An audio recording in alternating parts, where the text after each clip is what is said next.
पुराने वक्तों की बात है कि मुल्क यमन पर एक नेक बादशाह हुकूमत करता था। वो अपनी रियाया के साथ बहुत नेक सलूक करता था। उसकी 4 बेटियां थीं, जिनमें से एक शहजादी बहुत हुसैन थी, जिसकी खूबसूरती पर बाकी शहजादियां नफरत करती थीं। इस शहजादी का नाम शहजादी सबा था। एक दफ़ा उनका बाप किसी काम की गरज से बैरून मुल्क गया। उसने अपनी सारी बेटियों से उनकी ख्वाहिशात पूछे। इन 3 बहनों ने कीमती जेवरात लाने को कहा। जब बादशाह ने चौथी बेटी से पूछा कि अगर तुम्हें किसी चीज़ की ज़रूरत हो तो मुझे बता दो, शहजादी सबा ने कहा मुझे एक गुलाब का फूल चाहिए। उनका बाप कोई ना कोई बात भूल जाता था, इसलिए सिर्फ शहजादी सबा के लिए फूल ले आया, बाकी चीज़ें वो भूल चुका था। जब वो घर आया तो शहजादियां दरवाजे पर खड़ी अपने बाप का इंतज़ार कर रही थीं। जब उनका बाप आया तो सिर्फ एक फूल के अलावा इसके पास कोई चीज़ न थी।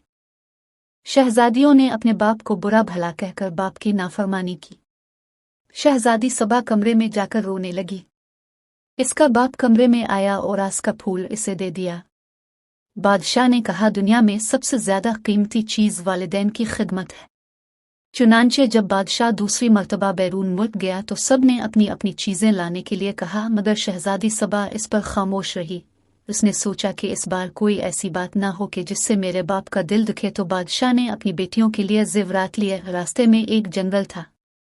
बादशाह इस जंगल में से गुजर रहा था तो उसने दरख्त पर बैठे एक चमगादड़ को देखा। वो चमगादड़ असल में एक खौफनाक जिन था। इसने बादशाह को कैद कर लिया। एक शहजादा ये सारा मंजर देख रहा था। उसने अपनी तेज धार तलवार निकाली और चमगादड़ की गर्दन पर दे मारी।